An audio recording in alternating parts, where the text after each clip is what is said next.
Hands in the Cambouis. Anker exagère. Des moyens illégaux. Lens dans traduction. Uber temps réel. Mardi 6 décembre 2022. Fabrice Neumann. Benjamin Vincent. La quotidienne iWeek, épisode 294. Bonjour à toutes et à tous. Ça y est, le magasin de réparation en service interne pour les produits Apple est ouvert en France. Si vous n'avez pas compris de quoi il s'agit, c'est normal, tellement la traduction française du service de self-repair, autrement dit réparation à faire soi-même, nous paraît bizarre. Cela dit, on peut tout de même se réjouir de l'ouverture en France, donc, mais aussi en Belgique, en Allemagne, en Italie, en Pologne, en Suède et en Espagne du service permettant à tous les possesseurs de produits Apple de commander des pièces d'origine pour procéder eux-mêmes à certaines réparations, changement de batterie, d'écran, haut-parleur, appareil photo, etc. Attention, néanmoins, la liste des modèles concernés n'est pas très longue pour le moment, tous les iPhone 12 et 13, l'iPhone SE de 3e génération.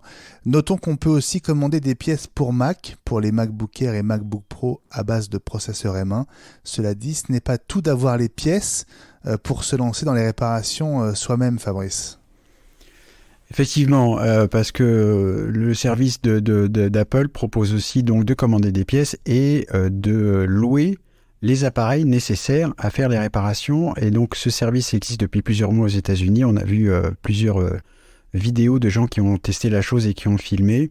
Et on peut se retrouver à recevoir des valises qui pèsent chacune 20 kilos pour avoir tout ce qu'il faut pour changer un écran d'iPhone, par exemple, parce qu'il faut un appareil pour faire chauffer la colle, pour ensuite enlever l'écran sans le casser en tout petits bouts, ensuite remettre une autre machine pour mettre le nouvel écran, une presse, donc c'est très compliqué. Donc c'est pas ouvert pour tout le monde.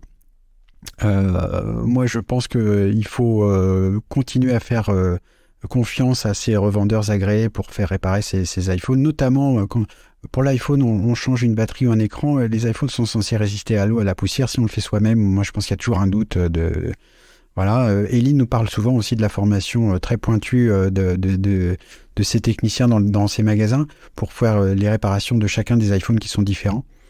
Cela dit, moi je me réjouis justement de l'ouverture d'Apple petit à petit à fournir des pièces d'origine, justement parce que c'est une bonne tendance pour moi pour faire durer les appareils. Et comme chacun sait, c'est un de mes dadas de faire durer les appareils.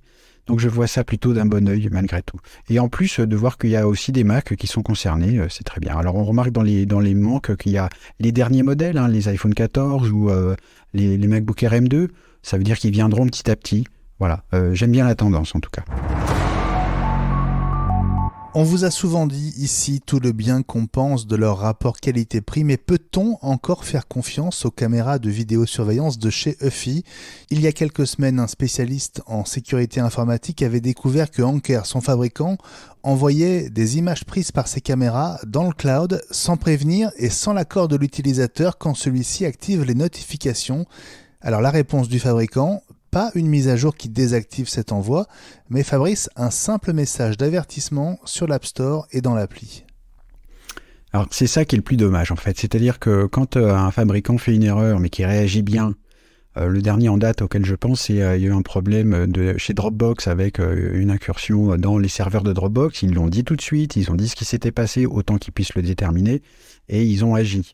Là, quand on dit bah oui il y a un problème et qu'on n'agit pas, c'est vraiment problématique.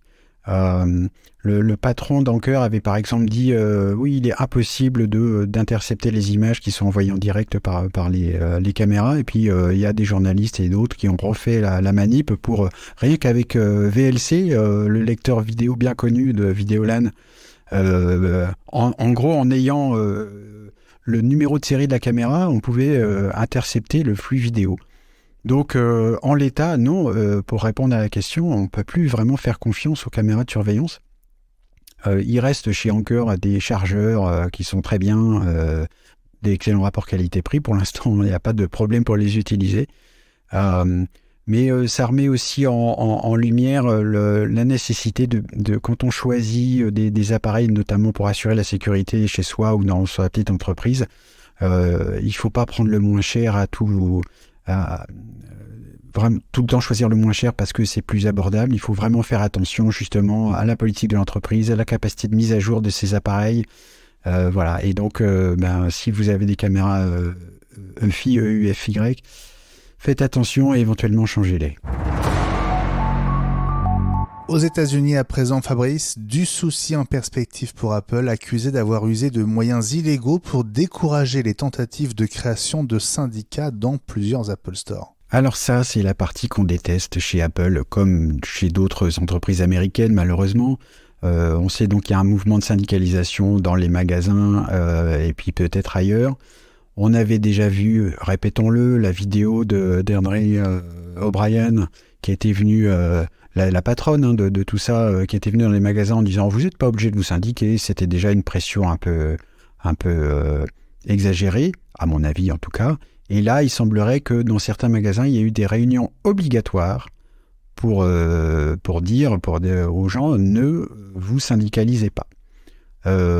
Même aux États-Unis, c'est interdit. Décidément, là, dans ces cas-là, Apple est vraiment pas bonne en gestion des ressources humaines et en faisant des pressions proprement inacceptables. On ne peut que le regretter. Et spécifiquement dans l'Apple Store de Saint-Louis Galleria, les employés de l'Apple Store ont finalement décidé de faire machine arrière et de rejeter l'idée d'un syndicat dans le magasin. C'est vraiment dommage. Donc là, c'est sous la pression. Mais je pense que c'est reculé pour mieux sauter parce que y a d'autres magasins qui ont déjà créé leur syndicat, encore d'autres qui vont poursuivre la procédure, encore plus si Apple se retrouve devant les tribunaux pour avoir fait quelque chose d'illégal, ça va donner des ailes à d'autres. J'ai envie de dire espérons-le parce que les grosses entreprises, même avec une bonne image comme celle d'Apple, ont tellement de pouvoir sur leurs salariés pour leur faire faire tout ce qu'elles veulent. Un peu de contrepoids me paraît indispensable. Du changement au sein de l'appli Google Traduction Translate en anglais. Le mode caméra s'appuie désormais dans l'appli iOS sur Google Lens, une techno en réalité augmentée qui avait été présentée au mois de septembre par Google, Fabrice. C'est intéressant parce qu'on voit, c'est un exemple qui permet de voir que les entreprises de tech évoluent en parallèle finalement, parce qu'on a donc dans iOS 16 et dans macOS 13 cette reconnaissance automatique du texte dans des images, et c'est ce que fait Google Lens. C'est ce que fait Google Lens depuis pas mal de temps, et là que ce soit intégré dans l'application Traduire, c'est traduction, c'est normal, voilà, c'est la technologie qui permet de faire ça. On ne sait pas qui a copié sur l'autre et finalement c'est pas important. Là pour le coup, on a une nouvelle fonction à disposition sur nos iPhones et tous nos appareils. Moi je m'en réjouis, ça marche bien dans les deux cas. Voilà, ça c'est la technologie comme on l'aime. Et puis vous avez commandé un Uber ou bien vous attendez la livraison du dîner. Non, c'est pas ton cas, Fabrice. Ces deux services seraient sur le point de profiter des Live Activities, cette nouveauté arrivée avec iOS 16.1 qui permet de suivre un événement évolutif en temps réel, même sur l'écran verrouillé. Sur iPhone 14 Pro et Pro Max, le Dynamic Island est évidemment mis à profit.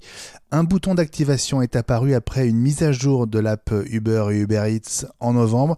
Celle-ci n'est pas encore fonctionnelle, mais elle pourrait servir à faire des tests en interne avant un lancement public sans doute assez proche, Fabrice. C'est tellement logique, ça sert à ça. En ce moment, pour ceux qui regardent le foot, c'est pas mon cas, on peut suivre les résultats en direct sur des live activities comme ça, des activités en direct, on dit en français. Et puis pour le suivi de quoi que ce soit en livraison, je pense que aussi on va voir Amazon si c'est pas déjà le cas, parce que quand on fait une commande Amazon, on peut suivre le livreur qui est à 10 étapes, 9 étapes, 2 étapes, etc. Voilà, donc c'est très logique, c'est normal, ça sert à ça. On est en plein quand même, ça résout, comme on dit parfois, un problème de riche, savoir à la minute près quand va arriver sa pizza qu'on a commandée. Bon, ça c'est un aspect technologique qui m'intéresse moi par exemple. La quotidienne iWeek revient demain.